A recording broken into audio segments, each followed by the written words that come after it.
Assalamualaikum warahmatullahi wabarakatuh. Alhamdulillahirabbil alamin. Wassalatu wassalamu ala asyrafil anbiya'i wal mursalin Sayyidina Muhammadin wa ala alihi wa sahbihi ajmain. Amma ba'd. Pada kesempatan ini saya akan menyajikan video terkait dengan pernyataan diri dosen dalam unjuk kerja Tridharma Perguruan Tinggi.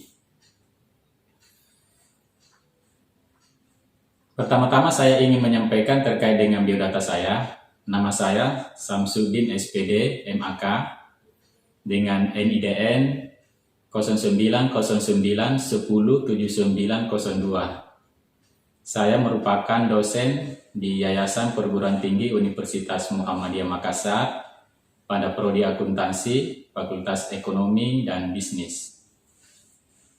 Pada kesempatan kali ini saya akan menyajikan terkait dengan salah satu mata kuliah yang saya ampu, yaitu mata kuliah Auditing 2. Mata kuliah Auditing 2 ini merupakan kelanjutan dari mata kuliah Auditing 1, sifatnya wajib, dengan bobot 3 SKS diajarkan pada semester 6. Adapun deskripsi singkat dari mata kuliah ini bahwa dalam mata kuliah ini dibahas terkait dengan teori dan konsep metodologi auditing, kemudian pengetahuan tentang uji sistem pengendalian internal, kemudian pengetahuan terkait dengan uji substantif, sampai pada penyelesaian pekerjaan audit dan laporan hasil audit. Adapun capaian pembelajaran mata kuliah, yaitu yang pertama adalah mahasiswa mampu menjelaskan tentang metodologi auditing. Kemudian mahasiswa mampu menjelaskan teknik uji sistem pengendalian internal. Yang ketiga, mahasiswa mampu menjelaskan teknik uji substantif terhadap saldo laporan keuangan. Berikutnya adalah mahasiswa mampu menjelaskan penyelesaian pekerjaan audit, dan terakhir adalah mahasiswa mampu menjelaskan laporan hasil audit dengan berbagai opini yang ada. Kemudian sistem pembelajaran yang digunakan yaitu dilakukan, jadi dalam perkuliahan ini dilakukan sebanyak 14 kali pertemuan di luar mid test dan final test.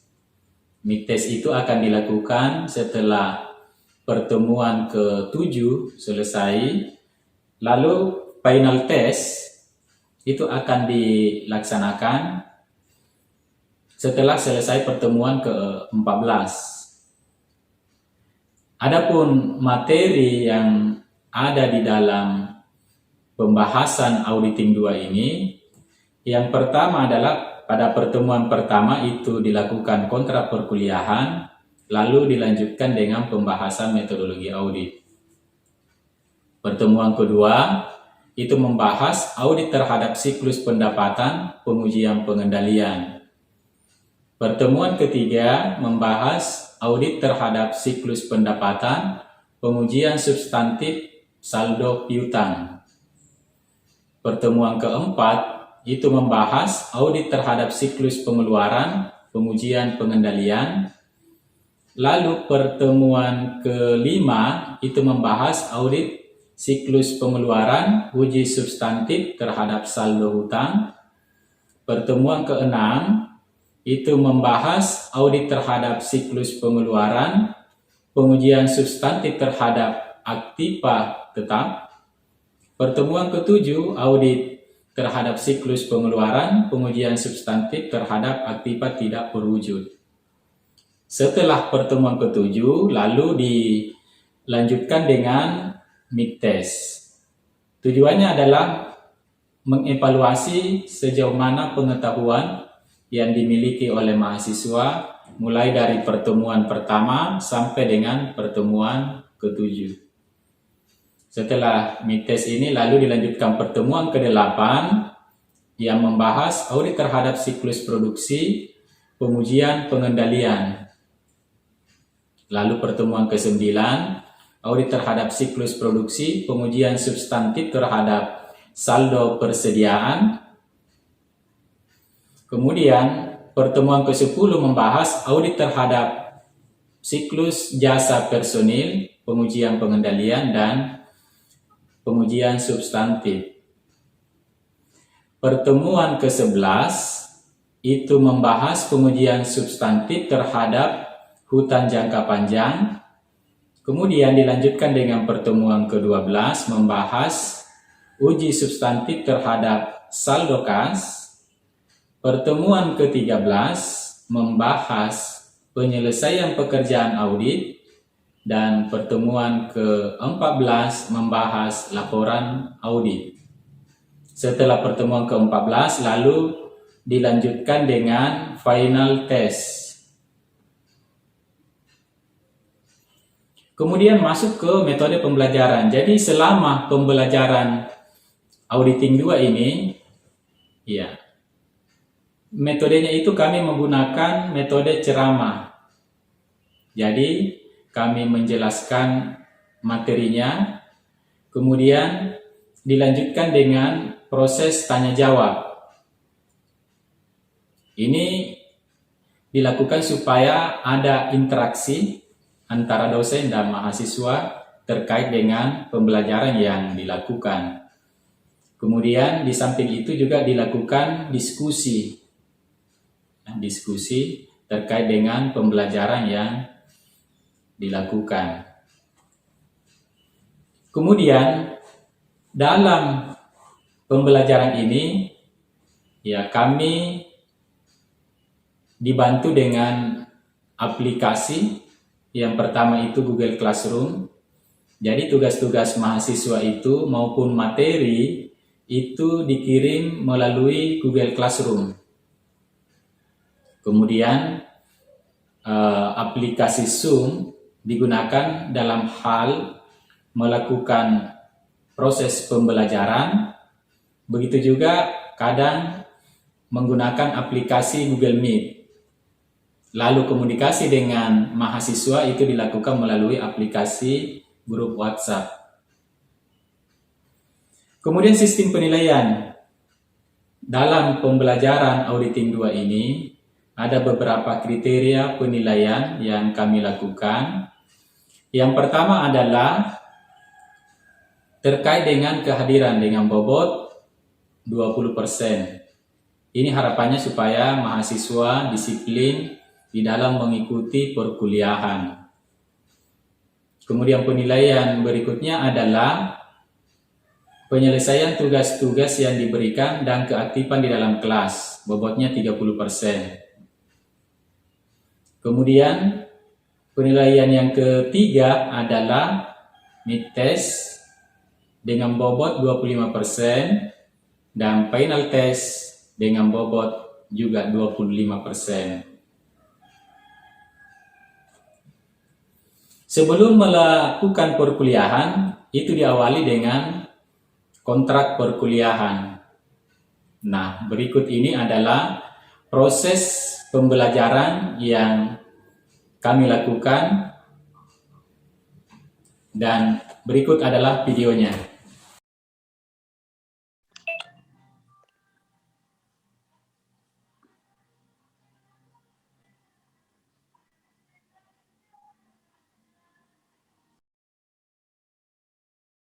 Ya, Assalamualaikum warahmatullahi wabarakatuh.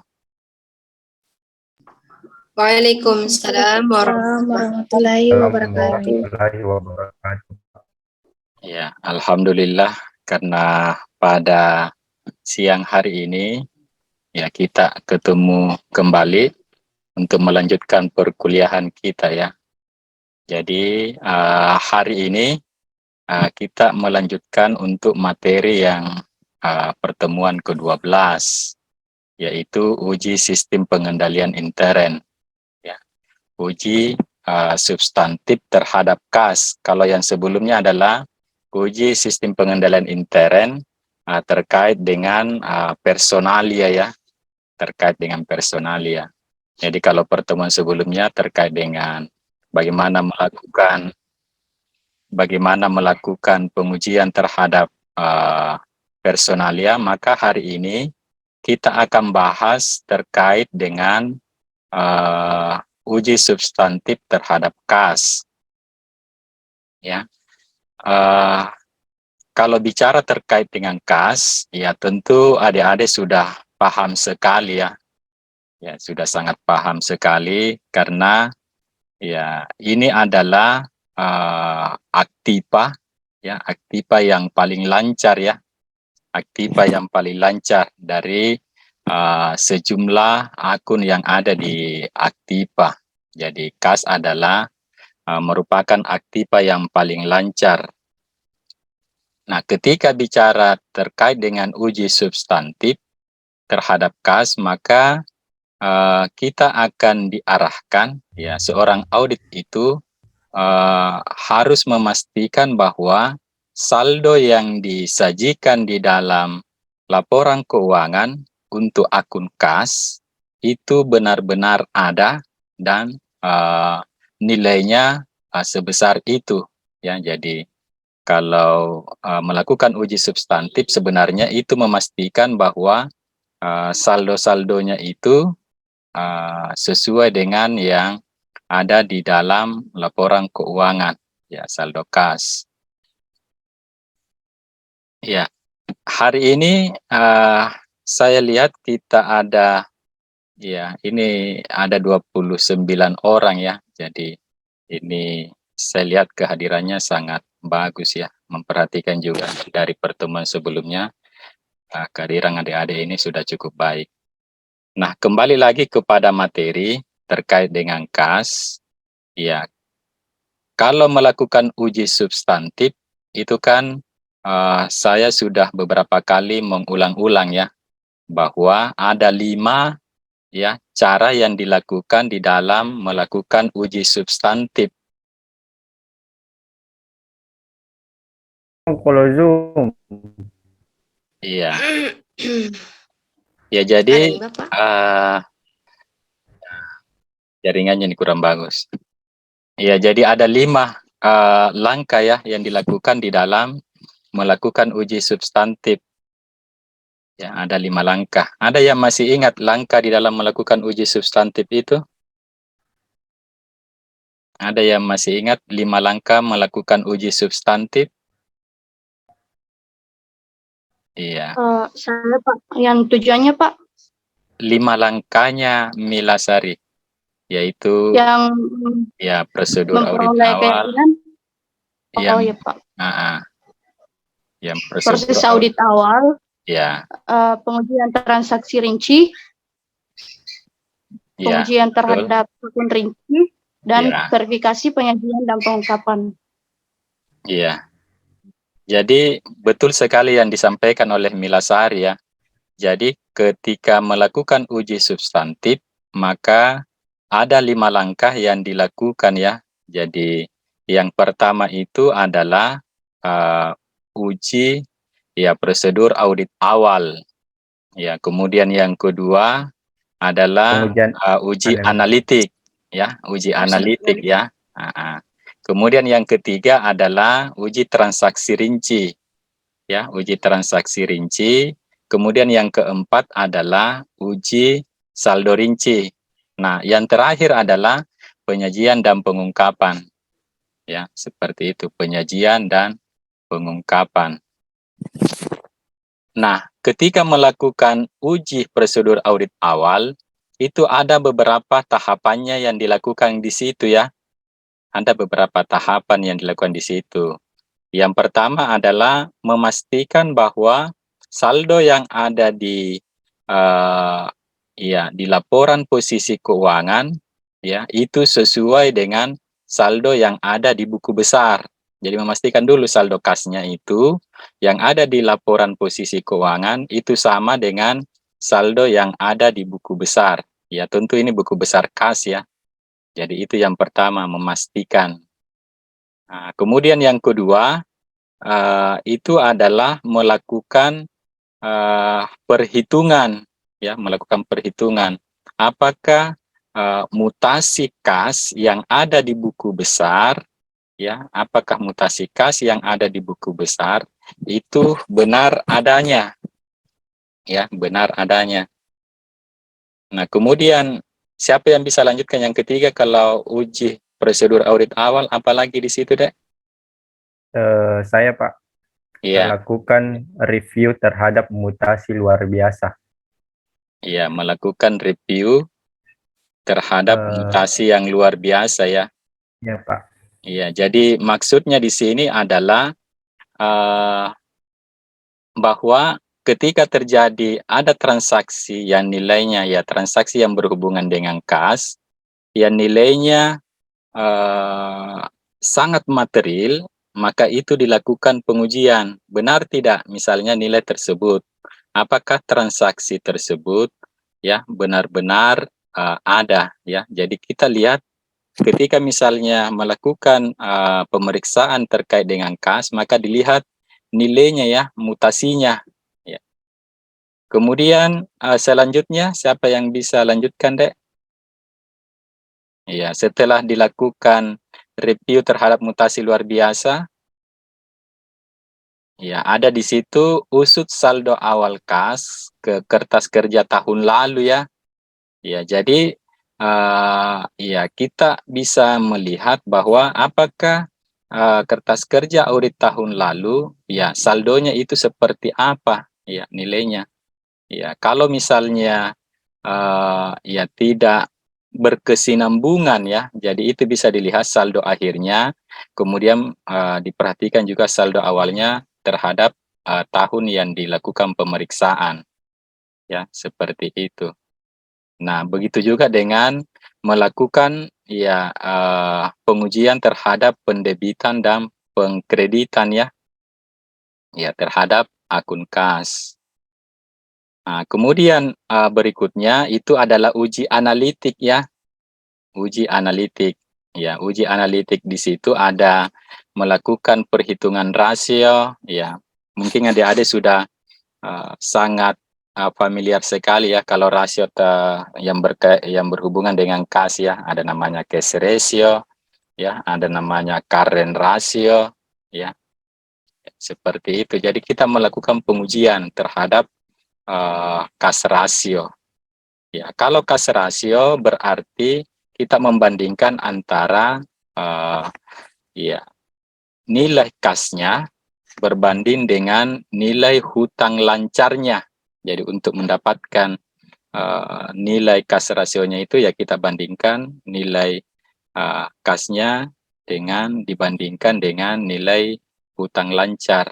Artinya kemampuan kas di dalam membiayai hutang lancar ya, kemampuan kas ya berapa kali misalnya. Nah, kemudian tahapan berikutnya adalah melakukan pengujian transaksi rinci. Ya, melakukan pengujian transaksi rinci. Tapi sampai di sini ada yang mau bertanya. Izin bertanya Pak. Iya, ya Irsak. Pak, Saudara Irsak, apa yang mau dalam ditanyakan, uji Dek? analitik Pak yang sebelumnya dijelaskan itu terkait perhitungan analisis rasio kas itu sebenarnya dalam program audit itu Pak fungsinya seperti apa sama berapa nilai perbandingannya yang dapat dikatakan ideal Pak. Iya, sangat menarik ini yang disampaikan oleh Irsak ya. Jadi kalau berhubungan dengan audit, ya apa hubungannya itu kas rasio terhadap kertas kerja audit? Ya, perlu adik-adik pahami bahwa ya salah satu kewajiban dari audit yang dilakukan itu adalah untuk melihat ya kontinuitas dari perusahaan, ya bagaimana perusahaan itu bisa berjalan dan berkembang, ya berjalan dan berkembang. Nah, tentu dilihat dari ya salah satunya itu adalah dilihat dari rasionya. Nah, rasio yang paling diharapkan yang bisa untuk melihat itu adalah kas rasio. Ya, karena kas rasio ini dianggap bahwa kalau kas itu kan adalah akun yang paling lancar, ya, yang sewaktu-waktu ya paling cepat bisa dicairkan. Ya, sewaktu-waktu bisa dicairkan. Jadi kalau nilai rasio kasnya itu sangat bagus, sebenarnya current rasio saja itu 1:1 itu sudah bagus. Artinya kalau kas, ya kalau sudah 0,8:1, itu juga sudah dianggap bagus. Karena itu baru dari sisi kasnya, ya dari sisi kas untuk menutupi ya hutang jangka pendeknya. Ya, jadi itu hubungannya ke situ, Dek Irsak. Ya, seperti itu, Dek. Oh ya Pak, terima kasih Pak atas penjelasannya Pak. Lebih Iya. pahami. Kalau yang lain ada yang mau bertanya? Bertanya, Pak. Izin Ya. bertanya, Pak. Ya, Rahmawati. Mengenai rasio itu, Pak, apakah semua itu harus dihitung, Pak? Tidak hanya sekedar kas, tapi juga kayak liabilitasnya, bagaimana perbandingannya. Karena di pelajaran sebelumnya, kita mempelajari juga tentang rasio-rasio, dan ternyata rasio-rasio itu dampaknya sangat besar. Ya. Ya, sangat bagus ya pertanyaan dari Rahma. Apakah cuma rasio kas yang dipelajari? Ya, kebetulan pada sesi ini itu kita bahas terkait dengan pemeriksaan kas. Ya, tentu yang lain juga, rasio yang lain itu juga kita lakukan pemeriksaan, ya. Ya, kita juga lakukan perbandingan, misalnya ketika melakukan pemeriksaan terkait dengan persediaan, maka kita juga pasti akan melakukan uji terkait dengan rasio tingkat perputaran persediaan misalnya. Ya, tapi karena sesi ini kita bahas terkait dengan kas, maka rasio yang kita uji adalah rasio yang berhubungan dengan kas, ya.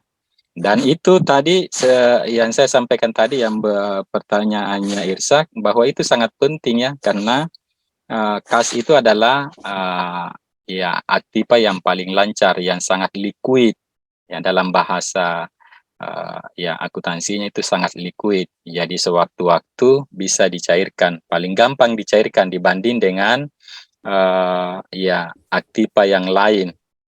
Seperti itu, Rahma. Jadi semua juga akun lain itu bisa dilakukan pengujian rasionya. Ya, jadi kalau misalnya kita lakukan pemeriksaan terkait dengan piutang, maka kita juga lakukan uji rasio terkait dengan piutang. Kita lakukan pemeriksaan terkait dengan persediaan, maka kita juga melakukan uji terhadap persediaan. Ya, seperti itu, Dek. Bisa dilanjutkan lagi? Ya, saya lanjut Iya, lagi Pak. materinya ya. Siap Iya. Pak, siap. Ya. Kemudian masuk uji transaksi rinci. Ya, uji transaksi rinci. Nah, kalau uji transaksi rinci ini ada beberapa tahapan yang dilakukan. Misalnya dilakukan pengujian pisah batas, ya, transaksi kas. Pisah batas ini biasa diistilahkan dengan cut off, ya, cut off, pisah batas. Ya, misalnya laporan keuangan yang kita periksa, ya, audit periksa itu adalah 31 Desember 2021. Maka kita harus melakukan cut off. Ya, cut off ini artinya mutasi yang sampai dengan 31 Desember itu harus dibukukan semua, ya, untuk di laporan keuangan tersebut. Jadi harus dipastikan betul bahwa tidak ada mutasi yang atau transaksi yang berpindah ke tahun berikutnya, ya, ataukah tidak ada juga transaksi tahun berikutnya yang ditarik di tahun berjalan terhadap laporan keuangan yang diperiksa. Ya, seperti itu, jadi dilakukan pengujian pisah batas. Nah, lalu berikutnya adalah buat daftar transfer ban, ya. Ya, ini kan kalau kas itu bicara kas, berarti ada hubungannya juga dengan ban, ya. Jadi bukan cuma dalam bentuk uang tunai, ya. Kan ada namanya kas dan setara kas. Nah, berarti ada kas yang secara fisik dan ada dalam bentuk non tunai, yaitu yang ada misalnya di rekening ban, ya. Sehingga itu juga harus dilakukan pengujian, ya, terhadap akun yang atau rekening ban perusahaan atau klien, ya, seperti itu. Kemudian buat daftar transfer, kemudian lakukan analisis rekonsiliasi ban, ya. Ya, jadi adik-adik pasti sudah pernah, ya, pada materi, ya, dasar-dasar akuntansi sebenarnya itu belajar terkait dengan melakukan bagaimana cara melakukan rekonsiliasi ban. Ya, jadi sudah ini, ya. Nah, kemudian berikutnya adalah, ya, uji saldo rinci. Ya, setelah transaksi rinci, kemudian uji saldo rinci. Nah, di sini ada namanya perhitungan kas. Nah, biasanya auditor itu mengistilahkan dengan namanya cash of name, ya, melakukan perhitungan jumlah uang, ya, yang dimiliki oleh perusahaan atau klien, ya. Kemudian dilakukan juga rekonsiliasi catatannya, kemudian melakukan konfirmasi ke ban, ya. Ya, kemudian terakhir adalah melakukan pemeriksaan cek yang masih beredar. Ya, tentu itu semua adalah hal-hal yang harus dilakukan oleh seorang auditor. Nah, kemudian setelah transaksi rinci, kemudian saldo rinci, nah yang terakhir adalah, ya, penyajian dan pengungkapan. Ya, langkah terakhir itu adalah penyajian dan pengungkapan. Nah, di sini dalam penyajian kas itu tentu harus berdasarkan prinsip akuntansi berterima umum, ya, PABU.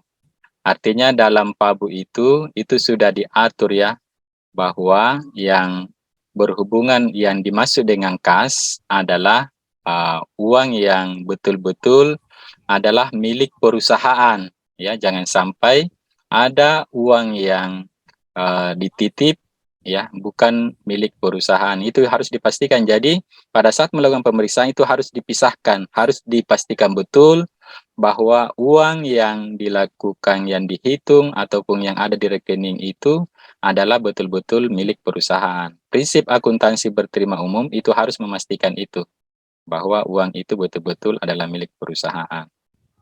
Ya, kegiatan berikutnya adalah, ya, melakukan pemeriksaan jawaban konfirmasi. Ya, tentu kita harus mengecek, ya, namanya auditor itu, ya, harus melakukan verifikasi, ya, untuk bisa membuktikan bahwa informasi yang diberikan itu benar adanya.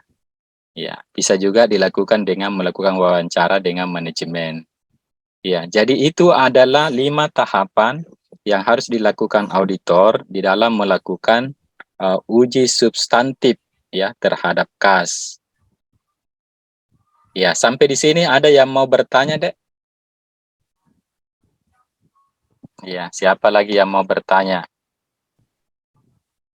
Ya, kalau tidak ada bertanya, berarti ya, saya anggap bahwa adik-adik sudah sangat paham. Ya, ya, jadi karena ini sudah beberapa kali kita apalagi namanya bahas terkait dengan uji substantif, ya, jadi langkah-langkahnya itu hampir sama, hanya itu disesuaikan dengan jenis transaksinya, jenis akun mana yang kita lakukan pemeriksaan, ya, akun mana yang kita lakukan pemeriksaan. Iya, ada lagi yang mau bertanya selain tadi Irsak, Rahma? Ya, luar biasa ini pertanyaannya, ya. Ya, bahkan saya tidak menduga ini pertanyaannya sebenarnya. Iya, luar biasa. Bagaimana Mila Sari? Iya, Mila Sari, Dian, Oh iya Pak, ya, saya bisa bertanya Pak. ya, Mila Sari. Pak, jadi pertanyaan saya Pak, dalam pengujian substantif kas ada beberapa pihak yang diperlukan dan dikonfirmasi dalam program auditnya Pak. Iya, betul. Jadi ada pihak eksternal yang memang kita butuhkan informasinya untuk memastikan bahwa saldo kasnya itu betul-betul ada dan nilainya sebesar yang dicantumkan di dalam laporan posisi keuangan, ya. Salah satunya itu adalah konfirmasi ke pihak bank, ya ke pihak bank untuk memastikan bahwa rekening itu betul milik perusahaan dan saldonya adalah sebesar itu, ya. Sebesar yang tercantum di dalam rekening, ya, buku tabungan ataukah misalnya buku giro, ya, seperti itu. Jadi kita lakukan konfirmasi ke pihak bank. Nah, ini sebenarnya untuk memberikan keyakinan, ya, lebih mendalam bahwa betul-betul uang, ya, yang dimiliki tersebut adalah benar-benar milik perusahaan. Seperti itu, Mila.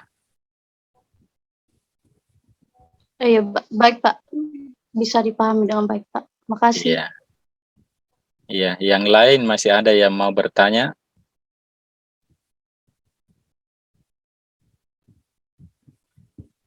Iya, jadi ini ada beberapa kata kunci ya terkait dengan kas. Jadi yang pertama itu adalah kas itu adalah aktiva yang paling lancar di dalam perusahaan.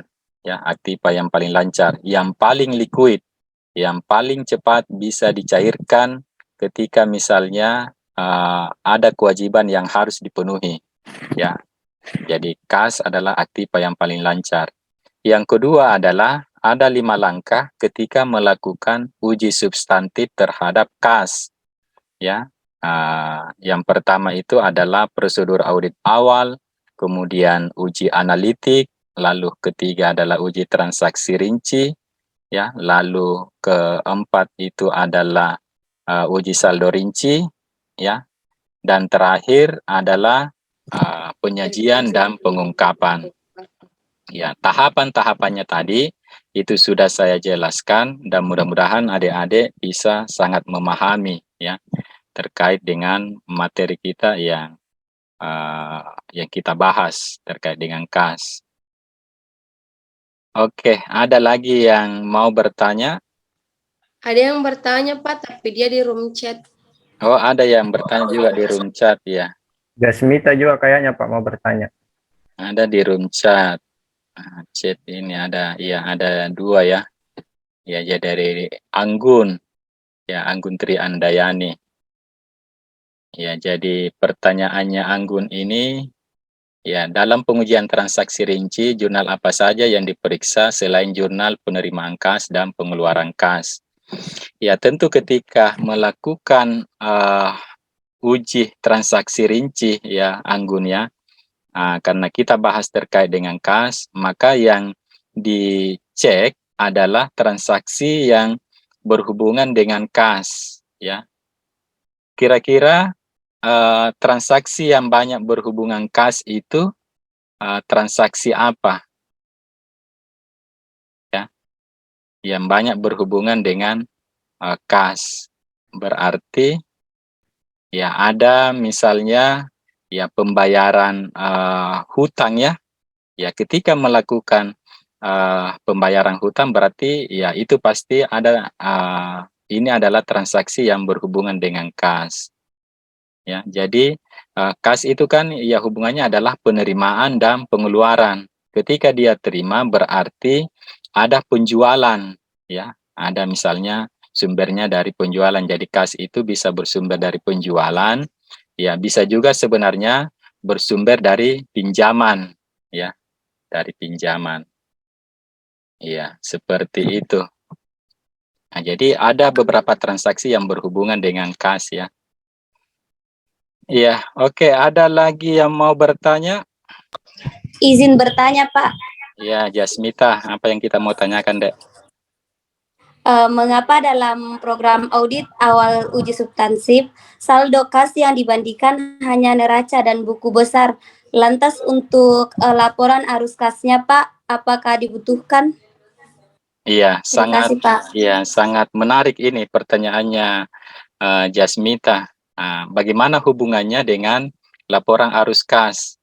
Iya, ini juga berhubungan dengan kas, Jasmita.